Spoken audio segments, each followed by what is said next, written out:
ಶ್ರೀಗಳಿಂದ ಈ ಕಾರ್ಯಕ್ರಮಕ್ಕೆ ತಮ್ಮೆಲ್ಲರಿಗೂ ಆಧಾರದ ಸ್ವಾಗತ ಸುಸ್ವಾಗತ. ಅದೇ ರೀತಿಯಾಗಿ ಕುಂಬಾರ ಪಾರ್ವತೀಪತಿ ಶಿವ ಹರ ಹರ ಮಹಾದೇವ ಶ್ರೀಮದ್ ಜಗದ್ಗುರು ಪಂಚಾಚಾರ್ಯ ಮಹಾರಾಜ್ ಕಿ ಜೈ. ಶ್ರೀ ಷಟಸ್ಥ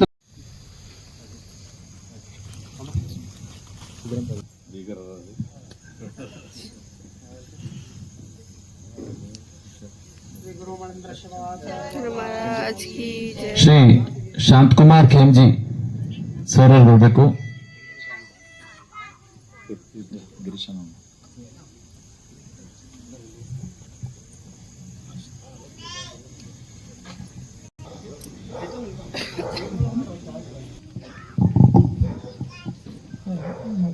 ಸಾವಂತ್ ಸರ್ ಅವರಿಗೆ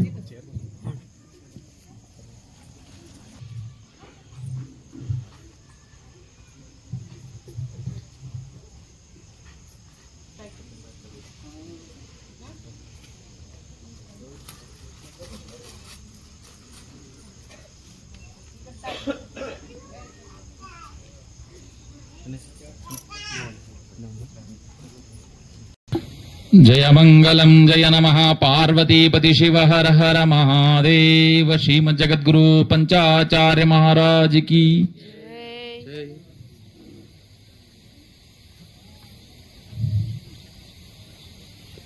ಅಣ್ಣಾರಾವ್ ಹಾಗೂ ಶಾಂತಬಾಯಿ ಕುಮಾರ್ ಅವರಿಗೆ ಅಜ್ಜರಿಂದ ಆಶೀರ್ವಾದ. ಶತಮಾನಂ ಭವತಿ ಶತಾಯು ಪುರುಷ ಶತೇಂದ್ರಿಯ ಆಯುಷೇವೇಂದ್ರಿಯೇ ಪ್ರತಿಷ್ಠತೆ. ಒಂದು ಕಾರ್ಯಕ್ರಮದಲ್ಲಿ ನೆನೆಸಿಕೊಳ್ಳುತ್ತಾ ಈ ಒಂದು ಒಳ್ಳೆಯ ಕಾರ್ಯಕ್ರಮ ಯಾಕಂದ್ರ ಇದು ಜನ ಹಿತಗೋಸ್ಕರವಾಗಿ ನಿಮ್ಗೆ ಎಷ್ಟು ಪುಣ್ಯದ. ಇವತ್ತು ದಿವಸ ಅಫ್ಜಲ್ಪುರದಿಂದ ಇಲ್ಲಿಗೆ ಬರಮಾಡಿಕೊಂಡಿದ್ದಾರೆ ಕುಂಬಾರಿ ಅವರು. ನೋಡ್ರಿ ಅವ್ರ ಮನಸ್ಸು ಹೆಂಗದಪ್ಪ ಅಂದ್ರ ತಾವೊಬ್ಬರೇ ಆಶೀರ್ವಾದ ಪಡ್ಕೊಂಡಿಲ್ಲ ಇಲ್ಲಿ ಏನ್ರಿ, ತಾವೊಬ್ಬರೇ ಆಶೀರ್ವಾದ ಪಡ್ಕೋಬೇಕಾಗಿತ್ತು.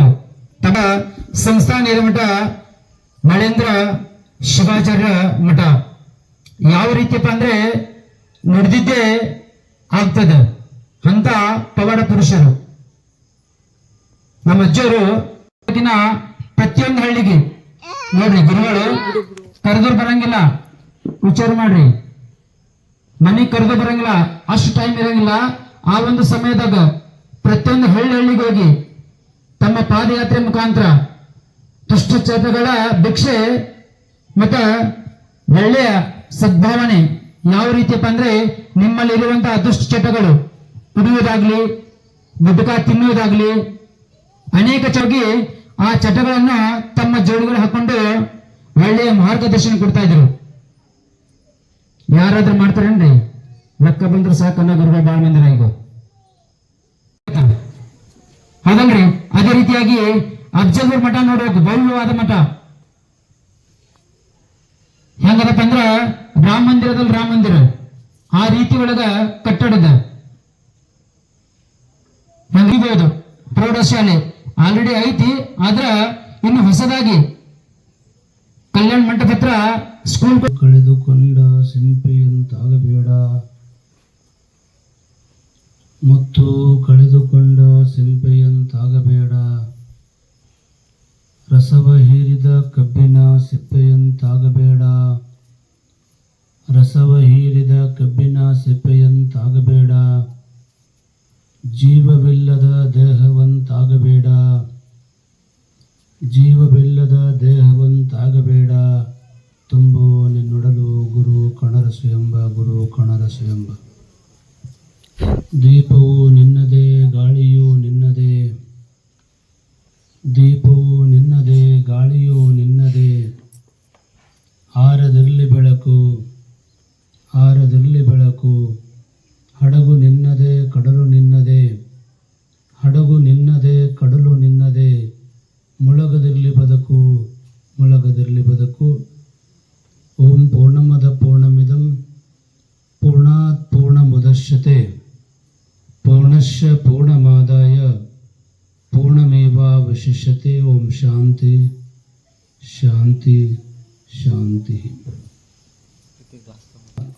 ಅಫ್ಜಲ್ಪುರ ಮಠದ ನಮ್ಮ ಶ್ರೀಮಠದ ಇರುವಂತಹ ಅಣ್ಣಾರಾವ್ ಕುಂಬಾರವರೇ, ಅವರ ಸಮಸ್ತ ಕುಟುಂಬ ವರ್ಗದವರೇ, ಇಲ್ಲಿ ಆಗಮಿಸಿರುವಂಥ ಶರಣಾರ್ಥಿಗಳು, ನಾವೆಲ್ಲ ಭಾಳ ವಿಶೇಷವಾಗಿರುವಂಥ ಈ ಸಮಾರಂಭದೊಳಗೆ ನಾವೆಲ್ಲ ಪಾಲ್ಗೊಂಡಿದ್ವಿ. ಇದು ಆಷಾಢ ಮಾಸ, ಇದು ಅಷ್ಟೇ ಅಲ್ಲ, ಅಧಿಕ ಮಾಸ ಅಂತ ಕರೀತಾರೆ. ಇದು ಅಧಿಕ ಮಾಸದ ಬಗ್ಗೆ ನಮ್ಮ ಕರ್ನಾಟಕದೊಳಗೆ ಅಷ್ಟಿದು ಇಲ್ಲ. ಅದರ ನೆರೆಯ ಮಹಾರಾಷ್ಟ್ರದೊಳಗೆ ಅಧಿಕ ಮಾಸ ಅಂತಂದ್ರೆ ಭಾಳ ಪವಿತ್ರವಾಗಿರುವಂಥ ಮಾಸ ಅಂತ ವಿಚಾರ ಮಾಡಿಕೊಂಡು ಪ್ರತಿಯೊಬ್ಬರು ಕೂಡ ದೇವರ ದರ್ಶನಕ್ಕೆ ಹೋಗ್ತಾರೆ, ಗುರುಗಳ ದರ್ಶನಕ್ಕೆ ಹೋಗ್ತಾರೆ. ಆದರೆ ನಮ್ಮ ಅಣ್ಣಾರಾವ್ ಕುಂಬಾರವ್ರು ಏನು ಮಾಡ್ಯಾರ ಅಂತಂದ್ರೆ, ನಿಮ್ಮನ್ನು ಗುರುಗಳನ್ನು ಕರೆಸಿ ನಿಮಗೆ ಆಶೀರ್ವಾದ ಮಾಡಿಸಿರಲ್ಲ, ನಿಮಗಿಂತ ಭಾಗ್ಯವಂತರು ಯಾರೂ ಇಲ್ಲ ಅಂತ ನನಗೆ ಅನಿಸ್ತಾರೆ. ಯಾಕಂದ್ರೆ ಜೀವನದೊಳಗೆ ನಶ್ವರ ಜೀವನ ಇದು. ಜೀವನದಲ್ಲಿ ಯಾವುದೂ ಶಾಶ್ವತವಾದುದಲ್ಲ.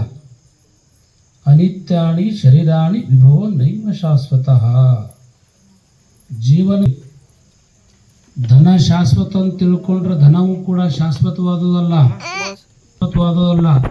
ಆಯುಷ್ಯ ಕೂಡ ಶಾಶ್ವತ ಅಂತ ತಿಳ್ಕೊಂಡ್ರೆ ಆಯುಷ್ಯ ಕೂಡ ಶಾಶ್ವತವಾದದಲ್ಲ. ಎಲ್ಲ ಇಲ್ಲೇ ಬಿಟ್ಟು ಹೋಗೋದದ. ಖಾಲಿ ಹಾಸ್ಯ ಆಯೇಗಳು ಮನುಷ್ಯನಿಗೆ ಅಂತ ಶಾಸ್ತ್ರ ಹೇಳ್ತದ. ಈ ಪುರಾಣ ಪ್ರವಚನಗಳು ಯಾಕೆ ಬೇಕು ಮನುಷ್ಯನಿಗೆ? ಒಂದಿಷ್ಟು ಚಿಂತನೆ ಮಾಡೋಣ ನಾವು.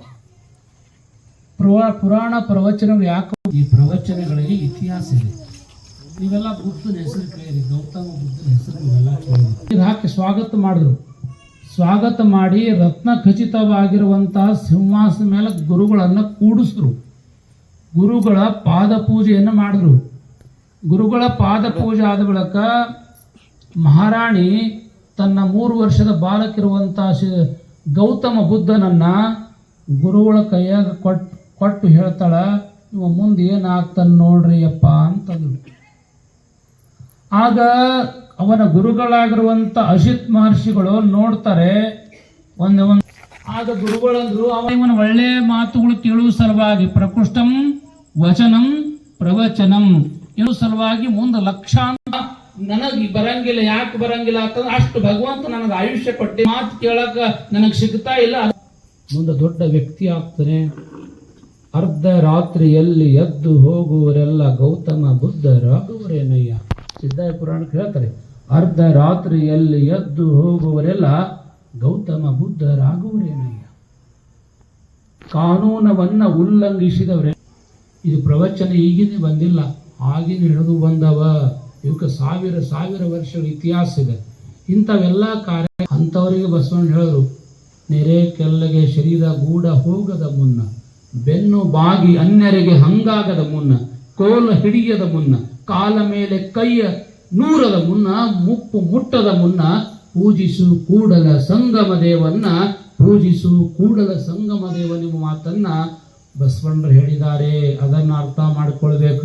ಇಂಥೆಲ್ಲ ಕಾರ್ಯಕ್ರಮ ಆಗ್ಬೇಕಾದ್ರೆ ಅಣ್ಣಾರವ್ರು ಇಂಥ ಯಾಕೆ ಮಾಡಿದ್ರೆ ಅವ್ರಲ್ಲಿ ಒಳ್ಳೆಯ ಮನಸ್ಸು.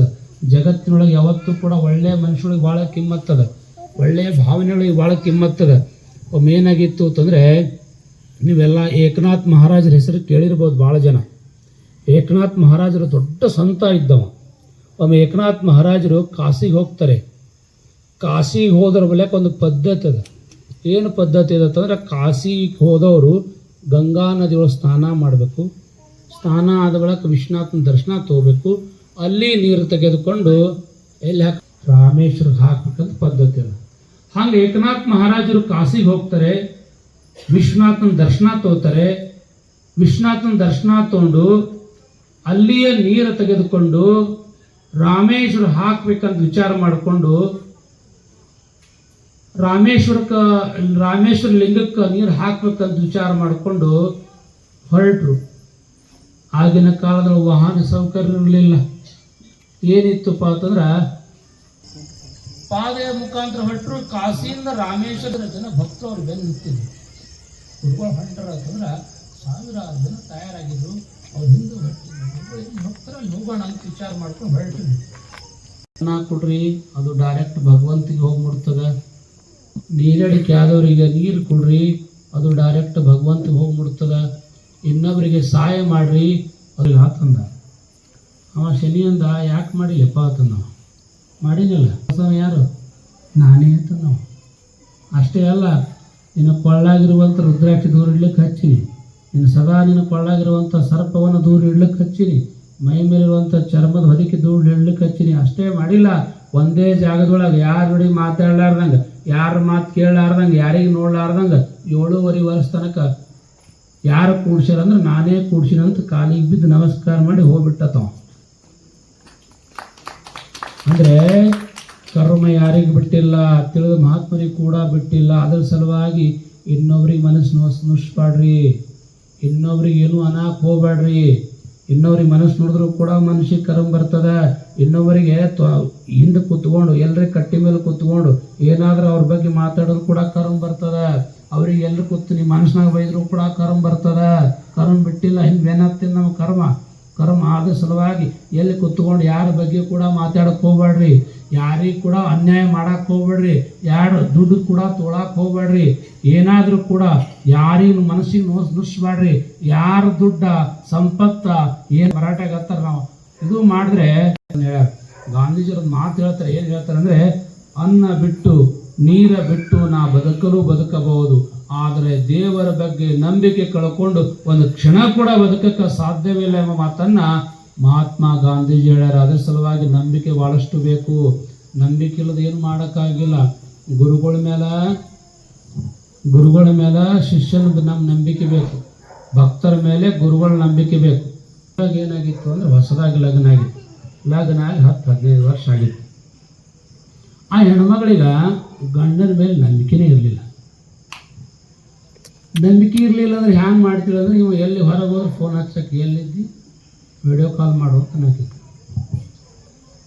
ಒಟ್ಟು ಗಂಡತಿಗೆ ನಂಬಿಕೆನೇ ಇರಲಿಲ್ಲ. ಒಂದು ದಿವಸ ಹೆಣ್ಮಗಳಿಗೆ ಹಿಂಗೆ ಪರಿಸ್ಥಿತಿ ಬರ್ತದ, 3 ತಿಂಗಳ ಪರ್ಯಂತರವಾಗಿ ಅವ್ರ ಪರಿಸ್ಥಿತಿ ಏನು ಬರ್ತದೆ ಅಂದ್ರೆ 1 ತಿಂಗಳ ಪರ್ಯಂತರವಾಗಿ ತವರು ಮನೆಗೆ ಹೋಗೋದು ಬರ್ತದ. ಹೆಣ್ಮಗಳಿಗೆ ತವರು ಮನೆಗೆ ಹೋಗುವಂಥ ಸಂದರ್ಭ ಬರ್ತದ. ಸಂದರ್ಭ ಮಾಡೋಣ, ಆ ಹೆಣ್ಮಗಳು ತವ್ರ ಮನೆಗೆ ಹೋದ ತಕ್ಷಣ ಗಂಡಕ್ಕೆ ಫೋನ್ ಮಾಡಿದ್ರು. ರೀ ಎಲ್ಲಿದ್ರಿ ಅಂತ ಕೇಳಿದ್ರು. ಅವ ಅಂದ ನಾ ಮನೆಯಾಗಿದ್ದೆ. ನೀವು ಮನೆಯಾಗಿದ್ದೀವಿ ನನಗೆ ಹೆಂಗೆ ಗೊತ್ತಾಗಬೇಕು ಅಂತ ಹೇಳ್ತೀವಿ. ಅವನ ನಂಬಿಕೆನೇ ಇರಲಿಲ್ಲ. ನೀವು ಮನೆಯಾಗಿದ್ದು ನನಗೆ ಹೆಂಗೆ ಗೊತ್ತಾಗಬೇಕು. ಅವ ಅಂದ ಏನು ಮಾಡಲಿ ಅಂತ ಫೋನ್ದಾಗೆ ಏನು ಮಾಡಲಿ ಅಂತ ಕೇಳ್ದ. ಸೀದಾ ಅಡುಗೆ ಮನೆಗೆ ಹೋರಿ ಅಂತ ನೋಡ್ತೀವಿ. ಅದು ಆಸಾಮಿಗೆ ಫೋನ್ ತೊಗೊಂಡು ಅಡುಗೆ ಮನೆಗೆ ಹೋಯ್ತು. ಹೋಗೋಣ ಏನು ಮಾಡಲಿ ಅಂತ ಕೇಳ್ದವ.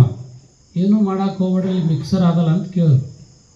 ಹಾಂ ಮಿಕ್ಸರ್ ಆಗ ಸ್ವಲ್ಪ ಚಾಲೂ ಮಾಡಿ ನೋಡ್ರಿ ಅಂತಂದ್ರು. ಆಯಿತು ವಿಚಾರ ಮಾಡಿ ಚಾಲೂ ಮಾಡಿ ನೋಡೋಣ. ಅವ ಚಾಲೂ ಮಾಡ್ದ. ಆ ಮಿಕ್ಸರ್ ಅದು ಸಪ್ಪಳ ಆ ಹೆಣ್ಮಗಳು ಕೇಳಿಸೋಡ್ಳು ಮೊಬೈಲ್ದಾಗ.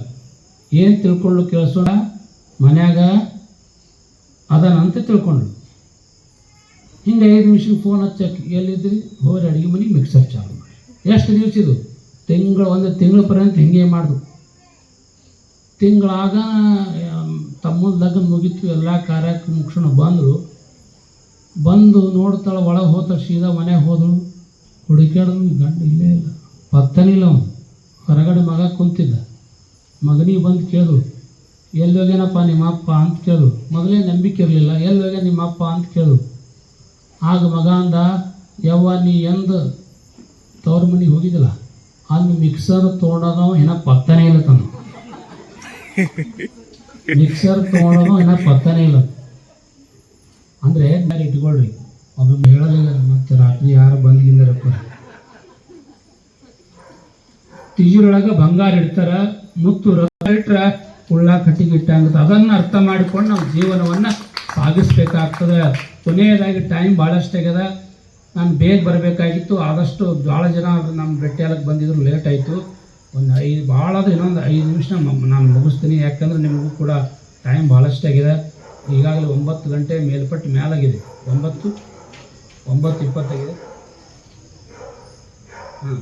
ಆಯಿತು, ಒಂದು 5 ನಿಮಿಷ ನಾನು ಮುಗಿಸ್ತೀನಿ. ಇದಾದ ಬಳಿಕ ಎಲ್ಲರೂ ಪ್ರಸಾದ ತೊಗೊಂಡು ಹೋಗ್ಬೇಕು. ಯಾಕಂದರೆ ಇದು ಅವ್ರ ಮನೆಯಾಗ ಮಾಡಿರೋಂಥ ಊಟ ಅಲ್ಲಿದು ಪ್ರಸಾದ ತಂದರೆ ಇಲ್ಲಿ ಯಾರು ಊಟ ಮಾಡ್ತಾರಲ್ಲ ನೆನ್ಪಿಟ್ಕೊಳ್ರಿ. ಸತ್ಯವಾಗಿರುವಂಥ ಮಾತು ಹೇಳ್ತೀನಿ. ನೀವು ಯಾರಾದರೂ ಎಲ್ಲಿ ಪ್ರಸಾದ ಇರ್ತದೆ, ಎಲ್ಲಿ ಗುರುಗಳು ಬಂದಿರ್ತಾರೆ ಪ್ರಸಾದ ಆಗ್ತದೆ, ಎಲ್ಲಿ ದೇವಸ್ಥಾನ ಇಲ್ಲಿ ಮಠ ಇಲ್ಲಿ ಅಲ್ಲಿ ಒಂದು ಇಷ್ಟರ ಪ್ರಸಾದ ತೊಗೊಳ್ಬೇಕು. ಯಾಕಂದ್ರೆ ನಮ್ಮ ಆಯುಷ್ಯ ಹೆಚ್ಚಾಗ್ತದೆ, ತಾಕತ್ತು ಇರ್ತದೆ. ಆ ಪ್ರಸಾದ ಪ್ರಸಾದದೊಳಗೆ ದೊಡ್ಡ ಶಕ್ತಿ ಬಂದಿರ್ತದೆ. ಅದ್ರ ಸಲುವಾಗಿ ಪ್ರಸಾದ ಉಸ್ತಲಿ ನಾ ಎಲ್ಲಿ ಬಂದಿದ್ದ ಏನು ಹೇಳಲ್ಲ ಬಂದು ಕುಂತಾವ ಅಂತ ಬೈತಾಳ, ಬರೀ ಕಾಲಿಗೆ ನೀರು ಹತ್ತಿರ. ಆದ್ರೆ ಏನೇ ಬೈಯಲಕ್ಕೆ ಮತ್ತೆ ಹೋತ ಅಡಿಗೆ ಮನೆಗೆ, ಇವಕ್ಕೆ ಬುದ್ಧಿಲ್ಲ, ಕಾಲಾಗ ತಂಗಿ ತಂದಿಟ್ಟವಂತ ಮತ್ತೆ ಅಡಿಗೆ ಮನೆಗೆ ಹೋಗ್ತಾಳೆ. ಸೌದು ಮಗಳಂತ ತಿಳ್ಕೊ ಜಗಳ ಬರಂಗಿಲ್ಲ, ಯಾಕಂದ್ರೆ ಎಲ್ಲ ಬಿಟ್ಟೆ ಹೋಗೋದದ. ನಿಜವಾಗಿ ಕೂಡ ತಾಯಿ ತಂದೆ ಇವತ್ತು ನಮ್ಗೆ ವಜ್ಜ ಎಲ್ಲವರು. ತಾಯಿ ತಂದೆ ಅಂದ್ರೆ ನಮಗೆ ಹಡದವರು, ನಮ್ಮ ಪಡ್ಕೊಂಡವರು, ನಮ್ಗೆ ಆಶೀರ್ವಾದ ಮಾಡೋರು. ಅವ್ರು ಏನೇ ಇರ್ಲಿಕ್ಕ, ಅವ್ರು ಹೆಂಗೆ ಇರ್ಲಿಕ್ಕ, ನನ್ನ ಕರ್ತವ್ಯನ ಮಾಡಿ ತಂದೆ ತಾಯಿ ಸೇವೆ ಮಾಡಿದ್ರೆ ಭಗವಂತ ಬಂದು ಕಾಯ್ತಾನ. ಇದು ಸತ್ಯವಾಗಿರುವಂಥ ಮಾತಿದು, ಸತ್ಯವಾಗಿರುವಂಥ ಮಾತ.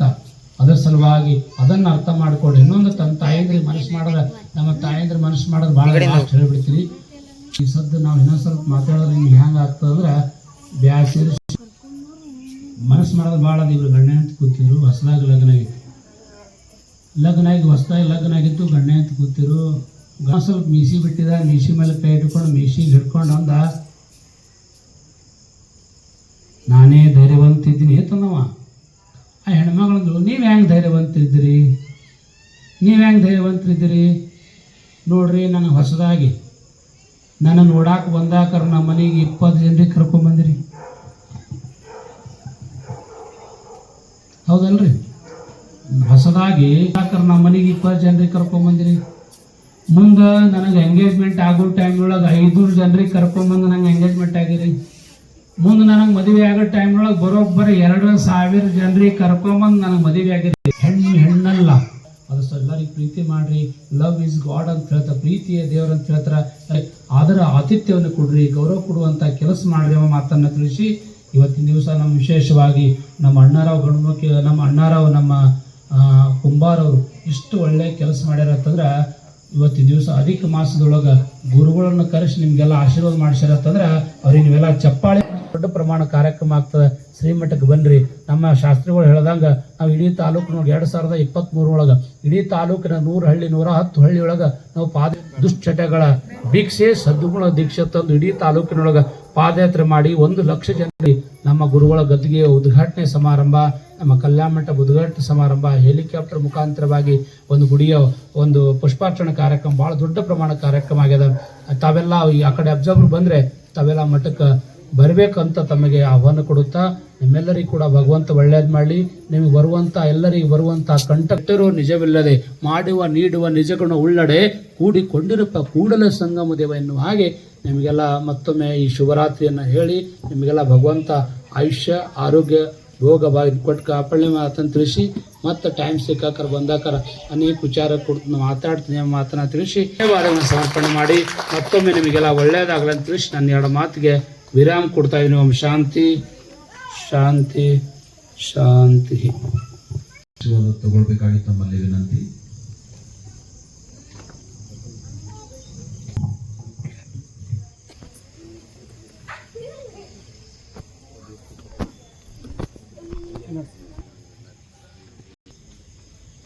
ಶ್ರೀಯುತ ಶಿವ